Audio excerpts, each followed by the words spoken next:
Você acredita que alguém pode morrer por alguns minutos e voltar com a certeza de que viu o outro lado? Eu não acreditava. Até que aconteceu comigo. Entre a vida e a eternidade, há segredos que poucos conhecem. Inscreva-se e descubra relatos de quem cruzou o limite e voltou para contar. Meu nome é Emily Carter, tenho 42 anos e moro em Chicago, Illinois. Sempre fui cética, prática, movida por resultados. Trabalho há anos como diretora de marketing de uma multinacional e, para muita gente, minha vida era perfeita. Viagens, bônus, prêmios, reuniões importantes. Mas, no fundo, eu estava apenas sobrevivendo. Tudo começou em uma viagem a Seattle, para mais um daqueles eventos corporativos onde tudo é bonito, superficial e perfeitamente calculado. Eu conhecia bem esse jogo. Sabia sorrir nos momentos certos, impressionar com números, encantar com palavras. Mas naquela semana, meu corpo começou a dar sinais. Febre alta, calafrios, um cansaço que beirava o desespero. Achei que era só exaustão, que algumas horas de sono resolveriam.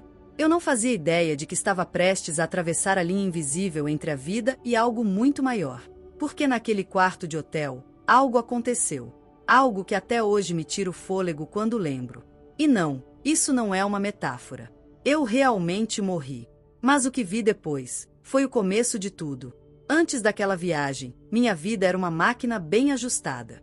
Eu acordava às 5 da manhã, fazia meus 10 quilômetros na esteira, respondia e-mails durante o café e passava o resto do dia entre reuniões, chamadas internacionais e decisões estratégicas. A semana era um looping de produtividade. Os fins de semana, reservados para networking, eventos e mais trabalho. Ninguém via isso como um problema, pelo contrário, todos me admiravam. Diziam que eu era incansável, brilhante, inspiradora. Mas por dentro, eu me sentia cada vez mais distante de mim mesma. Fazia tempo que eu não via meus pais, amigos, só os de trabalho. Meu celular tocava o dia todo, mas raramente era alguém perguntando como eu me sentia. E talvez o mais estranho fosse isso. Eu também nunca parava para me perguntar isso. Sentir era perda de tempo. Emoção? Um luxo. Eu aprendi a anestesiar tudo que me tornava humana. Naquela semana em Seattle, eu não estava apenas cansada. Eu estava vazia. Como se todo o esforço do mundo não pudesse mais sustentar a imagem que eu mesma criei. E talvez aquilo fosse um aviso. Mas só entendi isso quando já era tarde demais. Naquela noite, deitada no quarto 908 de um hotel elegante em Seattle, foi exatamente isso que senti. Um calor estranho tomou conta do meu corpo, não como uma febre comum, mas como se algo estivesse me queimando de dentro para fora. Minha respiração ficou curta. Os sons ao redor começaram a desaparecer, como se eu estivesse sendo sugada para dentro de um vácuo silencioso. Pisquei os olhos, tentando manter a consciência. Mas cada segundo me puxava mais para longe do que eu conhecia como vida. E então, sem dor, sem drama, tudo simplesmente parou. Meu corpo estava ali, imóvel. Mas eu estava flutuando, consciente, e olhando para mim mesma. Foi o momento mais estranho e mais real de toda a minha existência. Flutuar fora do próprio corpo não é como nos filmes. Não há som de harpas, nem anjos com asas. Há silêncio. Um silêncio absoluto, tão profundo que chega a ser ensurdecedor. E naquele silêncio, eu me vi. Literalmente. De cima, observei meu corpo deitado na cama, pálido, imóvel. A Emily que o mundo conhecia estava ali, mas já não era mais eu. Não senti medo, nem dor. Senti uma paz absurda, quase desconfortável. Como se, pela primeira vez, tudo que me definia tivesse deixado de importar. A leveza era tão real que parecia que eu era feita de vento. Mas minha mente estava clara. Eu sabia o que estava acontecendo, mesmo sem conseguir explicar. Era como se eu tivesse me libertado da gravidade, do tempo e de todas as pressões que me empurravam diariamente. Pela primeira vez em anos, eu apenas existia. E essa existência era plena. Mas isso era só o começo. O que veio depois me fez questionar tudo o que já ouvi sobre o que acontece depois da morte.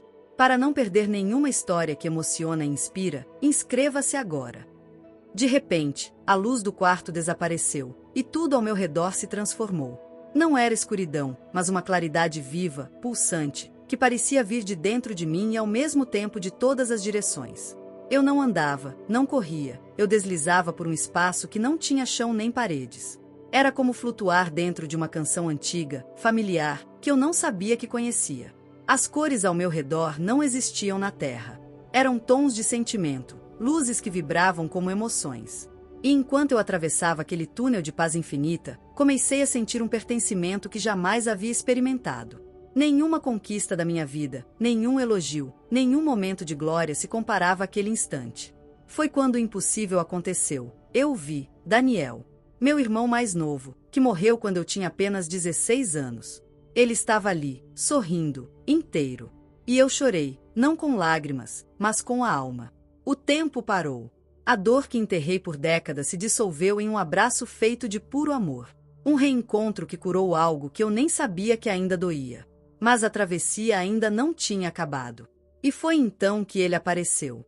Não com um corpo, não com um rosto, mas com uma presença tão real, tão grandiosa, que todo meu ser soube, sem nenhuma dúvida, era Deus. Não uma ideia, não um símbolo. Era o próprio Criador, absoluto, eterno, cheio de autoridade e amor. Sua presença preenchia tudo. Era como estar diante de um pai que te conhece completamente. Cada pensamento, cada erro, cada silêncio que escondi do mundo. E mesmo assim, ele me amou. Não como o mundo ama, com condição, mas com um amor tão puro que me desfez por dentro. Eu me sentia pequena, sim, mas não humilhada.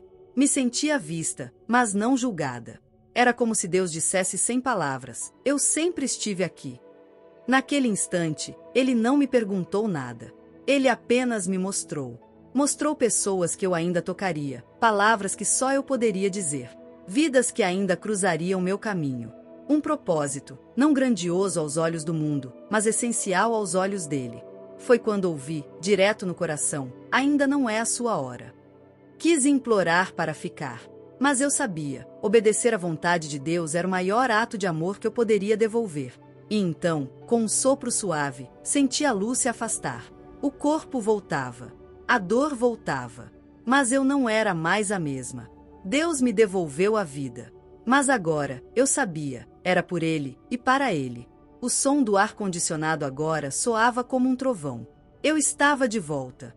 Inspirei profundamente, como se estivesse reaprendendo a viver. Cada célula do meu corpo gritava de dor, mas eu estava ali, respirando, consciente. Reuni as poucas forças que me restavam, estendi a mão e liguei para pedir socorro. Minutos depois, os paramédicos chegaram. Disseram que foi por um triz. Quase não deu tempo. Mas o que ninguém ali podia imaginar é que a mulher que abriu os olhos naquela cama não era mais a mesma que havia fechado. Emily Carter tinha renascido com novos olhos. Hoje, vivo com intenção, não com pressa. Com presença, não com culpa.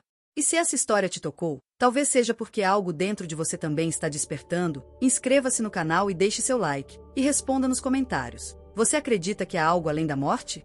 Sua opinião importa e pode inspirar outros. Até mais!